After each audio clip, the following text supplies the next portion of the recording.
तो आपने देखा कि क्वेश्चन करना कोई मुश्किल नहीं है। देखो जो कम्पिटिटिव एग्जाम्स के क्वेश्चन होते हैं वो भी कोई इतने मुश्किल नहीं होते, बस उसके लिए एक प्रॉपर गाइडेंस चाहिए होती है। हम बिल्कुल बेसिक से स्टार्ट कर रहे हैं। हमने पहले एक ईजी क्वेश्चन लिया, फिर उससे और मुश्किल है, हम धीरे धीरे डिफिकल्टी लेवल बढ़ाते चले जा रहे हैं। तो इस तरह से आप हमारे साथ कांटेक्ट में रहिए, आप हमारे साथ जुड़े रहिए। सब्सक्राइब करें हमारे चैनल को और नए नोटिफिकेशन के लिए बेल आइकन को प्रेस करें।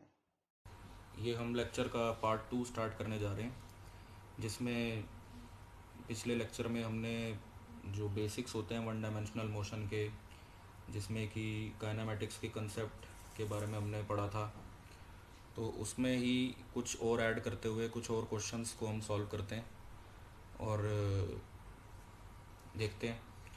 अब कंसेप्ट वही रहेंगे। तो जिन स्टूडेंट्स ने अभी तक ये मेरा पिछला वीडियो नहीं देखा है, मैं उनसे रिक्वेस्ट करूँगा कि वो जो लिंक में दिया है, नीचे मैंने लिंक में शेयर किया है, वो आप उस प्रीवियस वीडियो को एक बार ज़रूर देख लीजिए, ताकि उसमें आपको कंसेप्ट को एक बार समझने में कोई प्रॉब्लम ना हो। उसके आगे जो अब हमने करने जा रहे हैं वो आप यहाँ से कंटिन्यू कीजिए। इसमें एक ये क्वेश्चन लेते हैं, जैसे अगर आप पिछला वीडियो देख लेंगे, उसके अंदर मैंने जो एग्जांपल लिए थे, जैसे कि मान लो मैंने उसमें कुछ क्वेश्चंस करवाए थे। इक्वेशन ऑफ मोशन का एक क्वेश्चन करवाया था मैंने, कैलकुलस पर बेस्ड एक क्वेश्चन करवाया था। तो उसी तरह से रिलेटेड ये भी एक क्वेश्चन है, ये भी जेई मेंस में आया हुआ क्वेश्चन है, जिसमें कि आपको इस तरह से प्रोवाइडेड है कि एक पार्टिकल है which has a initial velocity of 3i plus 4j। मतलब एक तरह से आपको u की वैल्यू आपको दी हुई है, इनिशियल वेलोसिटी यहाँ पर ये आपको u गिवन है। u के ऊपर हम वेक्टर बना देते हैं क्योंकि i कैप j कैप की फॉर्म में दिया हुआ है। तो आपको इनिशियल वेलोसिटी यहाँ पर दे दी 3i cap plus 4j cap. ठीक है, और फिर उसके बाद आपको यहाँ पर ये देखो, ये एक्सेलरेशन भी दे दिया। एक्सेलरेशन आपको दे दिया 0.4i cap, 0.4i cap plus 0.3j cap. देखो जो मैं ये सीरीज़ पूरी बना रहा हूँ आपके लिए, जो हम लोग ये लोग लॉन्च किया है, जो हमने ये हमारा फोकस आपको जो भी आपके कॉम्पिटिटिव एग्ज़ाम्स होंगे, चाहे वो जेई का एग्ज़ाम हो, चाहे वो आपका नीट का एग्ज़ाम हो, चाहे वो सीबीएसई का नॉर्मल जो आप स्कूल में एग्ज़ाम देते हैं वो हो, हम उन तुम सबको टारगेट पर लेकर चल रहे हैं। तो मैं आपसे रिक्वेस्ट करूँगा कि आप बिल्कुल शुरू से स्टार्ट करो, पूरे वीडियोस को आप देखो, और इससे रिलेटेड प्रॉब्लम्स भी हम कोशिश करेंगे कि आपको नीचे लिंक में देंगे, तो ये वो भी आप करो। अगर कोई डाउट आता है तो आप हमारे को मेल कीजिए, हम आपको उसका रिप्लाई करेंगे।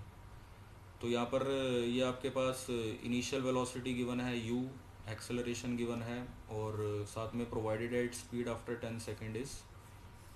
तो क्या उसकी जो फाइनल स्पीड होगी 10 सेकेंड के बाद, उसका मैग्नीट्यूड क्या होगा, t हमें यहाँ पर क्वेश्चन में गिवन है 10 सेकेंड।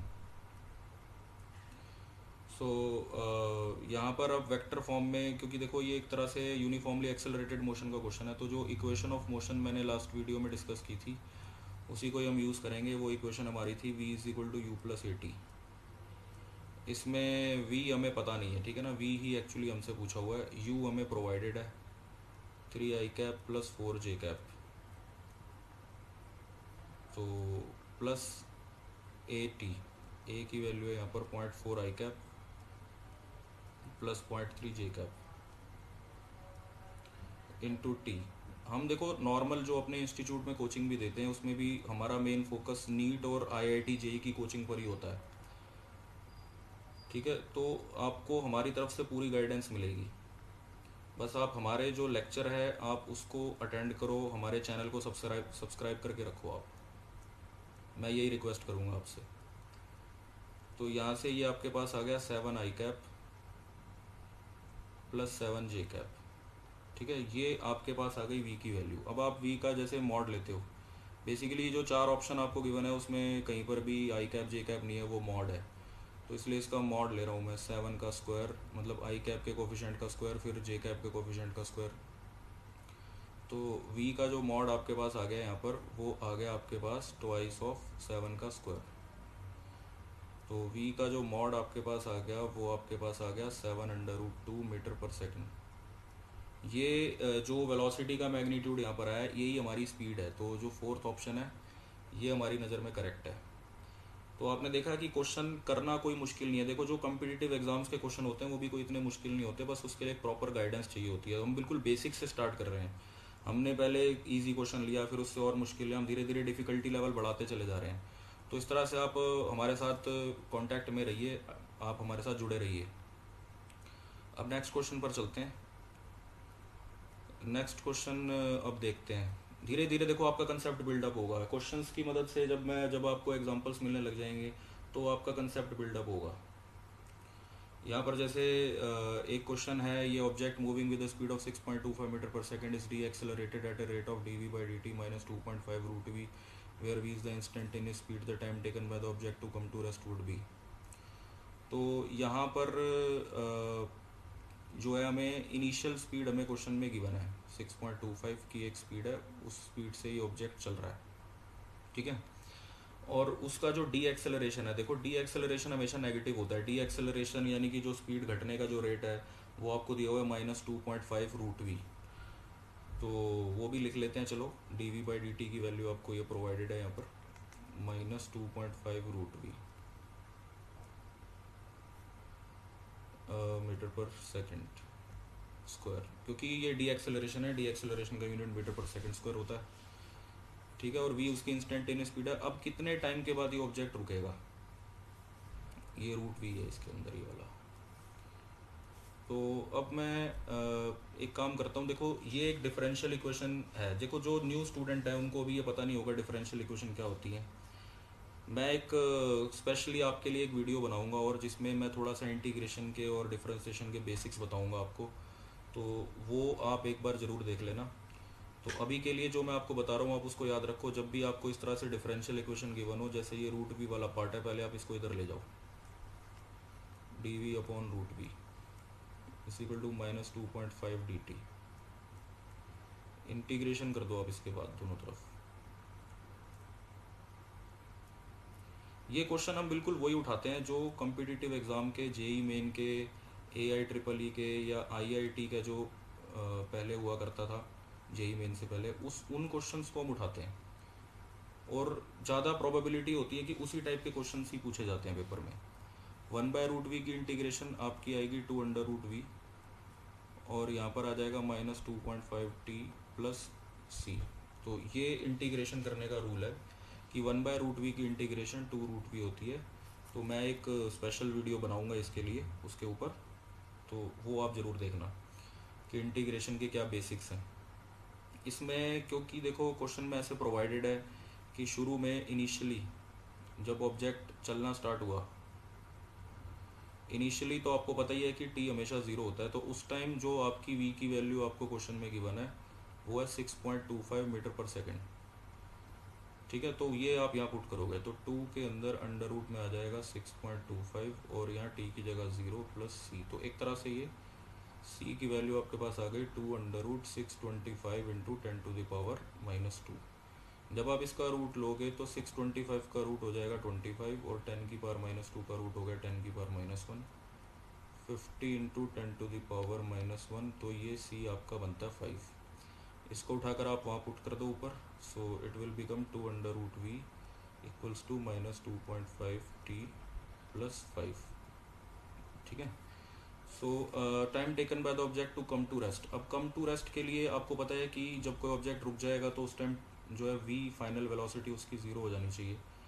तो इसलिए अब यहाँ पर v को 0 रख के t निकाल देते हैं सीधा।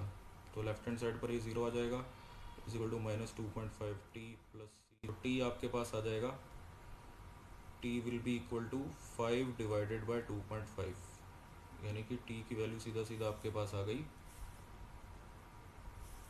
t की वैल्यू जब आप निकालोगे तो t की वैल्यू सीधा सीधा आपके पास आ गई 2 सेकेंड, ठीक है। तो ये वाला जो फोर्थ ऑप्शन है ये हमारा करेक्ट हुआ। तो क्वेश्चन को जब भी करो आप उसको प्रॉपरली पहले डेटा देखो कि उसमें क्या प्रोवाइडेड है, उसके बाद फिर आप स्टेप बाय स्टेप उसको करो, कभी आपको प्रॉब्लम नहीं आएगी और बिल्कुल राइट आंसर आएगा। तो इस क्वेश्चन को हमने डिफरेंशियल इक्वेशन या कैलकुलस मेथड से सॉल्व किया। अब नेक्स्ट क्वेश्चन टेकअप करते हैं। चलो नेक्स्ट क्वेश्चन में, अब ये जेई मेंस का क्वेश्चन है। देखो आप ये 2014 में आया हुआ, इसमें आप को एक ये गिवन है कि एक टावर है, टॉवर की हाइट है h, ठीक है ना। Particle is thrown vertically upward with the speed u। अब ये एक टॉवर मान लेते हैं, चलो ये एक टॉवर है। इस टॉवर की हाइट कैपिटल एच हमें क्वेश्चन में गिवन है, और इसके टॉप से हमने एक ऑब्जेक्ट को थ्रो किया। कितनी स्पीड से थ्रो किया ऊपर की तरफ? हमने इसको u की स्पीड से थ्रो किया, ठीक है। The time taken by the particle to hit the ground is n times the time taken to reach the highest position of the path. मतलब कि जैसे आप अब इसको ऊपर की तरफ थ्रो करते हो तो ये हाईएस्ट पॉइंट तक पहले जाएगा, ठीक है, फिर उसके बाद ये बिल्कुल नीचे आएगा, इस तरह से ग्राउंड पर आके स्ट्राइक करेगा। तो ये जो पार्टिकल ने बिल्कुल हाईएस्ट पॉइंट तक जाने में टाइम टी लिया, और बिल्कुल ऊपर से नीचे तक आने में जो टाइम लिया वो उसका n टाइम्स है। क्वेश्चन में गिवन है कि ये जो टाइम है ना, ये वाला ऊपर से नीचे तक आने में, ये इसका n टाइम्स t के बराबर है। Time taken by particle to hit the ground is n times time taken by to reach the highest position. तो h, u और n में अब ये रिलेशन बतानी है। देखो सबसे पहले तो हाईएस्ट पॉइंट वो होता है जहाँ पर जाके v ज़ीरो हो जाता है। तो यहाँ पर मैं अपनी जो इक्वेशन है वो लगाता हूँ, इक्वेशन ऑफ मोशन, ठीक है ना। v is equal to u plus a t, तो उसका यूज़ करता हूँ मैं। v हाईएस्ट पॉइंट पर ज़ीरो होता है, u हमें क्वेश्चन में गिवन है। ऊपर की डायरेक्शन को मैं पॉजिटिव लेकर चल रहा हूँ कि ऊपर की तरफ जो भी ऑब्जेक्ट है वो पॉजिटिव है और जो नीचे है वो नेगेटिव है। मतलब ये हमारी एक साइन कन्वेंशन है कि कोई भी वेक्टर की डायरेक्शन अगर ऊपर की तरफ होगी हम पॉजिटिव लेंगे, कोई भी वेक्टर नीचे की तरफ होगा नेगेटिव लेंगे। u ऊपर की तरफ है। एक्सेलरेशन जो है वो ग्रेविटी हमेशा नीचे की तरफ होती है, उसको माइनस में लेंगे। तो t की वैल्यू यहाँ से आ गई u अपॉन जी, ठीक है। ये हमारा एक पॉइंट हो गया।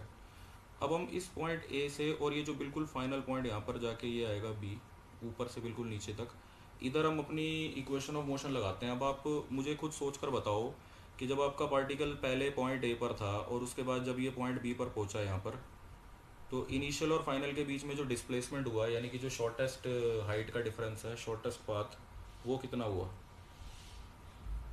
तो वो जो शॉर्टेस्ट डिस्टेंस हुआ वो तो h हुआ। बेसिकली आप a से b के बीच में देखो शॉर्टेस्ट हाइट h है और वो नीचे की तरफ है, तो इसलिए हम उसको s को माइनस h लेंगे, क्योंकि कोई भी वेक्टर अगर नीचे की तरफ होता है तो उसको माइनस लेते हैं। एक्सेलरेशन भी नीचे की तरफ है, उसको भी माइनस में लेंगे। हाँ, इनिशियल वेलोसिटी ऊपर की तरफ है, इसको प्लस में।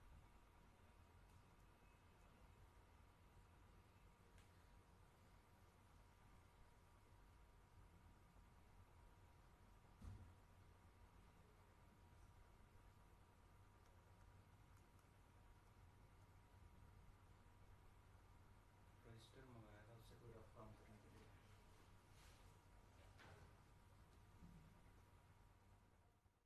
तो ये जैसे हमने यहाँ पर वैल्यूज पुट की, जो मैं डेटा गिवन था, तो उसके बाद ये हमारे पास आ गया। अब इसमें हम ये देखते हैं कि एक g यहाँ पर ये कैंसिल होता है, और अब ये हमारे पास ये बचता है minus h equal to n u square by g minus n square u square upon 2g। तो यहाँ से हम 2g को कॉमन ले लेते हैं, तो नीचे से 2g कॉमन ले लिया, और ऊपर से हम यू स्क्वायर इंटू एन को कॉमन लेते हैं, तो ये यू स्क्वायर इंटू एन को कॉमन लिया, और यहाँ पर बचता है 2 माइनस एन, ठीक है। तो ये 2gh इधर चला गया, minus 2gh is equal to आ गया u square n into 2 minus n. इसको आगे पीछे करके लिखेंगे, 2gh is equal to u square n into n minus 2, उससे माइनस का साइन दोनों तरफ कैंसिल हो जाएगा। तो ये जो फाइनल आंसर हमारे पास आया, दिस इज़ ऑप्शन 1। तो इस तरह से ये हमने क्वेश्चन सॉल्व किया, कोई मुश्किल नहीं था। इसमें इक्वेशन ऑफ मोशन का 2 बार यूज़ हुआ, एक बार इनिशियल से हाईएस्ट पॉइंट तक और एक बार इनिशियल से बिल्कुल फाइनल पॉइंट तक। तो इस तरह से हमारा आंसर आ गया, और ये जेई मेंस 2014 में आया हुआ क्वेश्चन है, ये आपने देख ही लिया।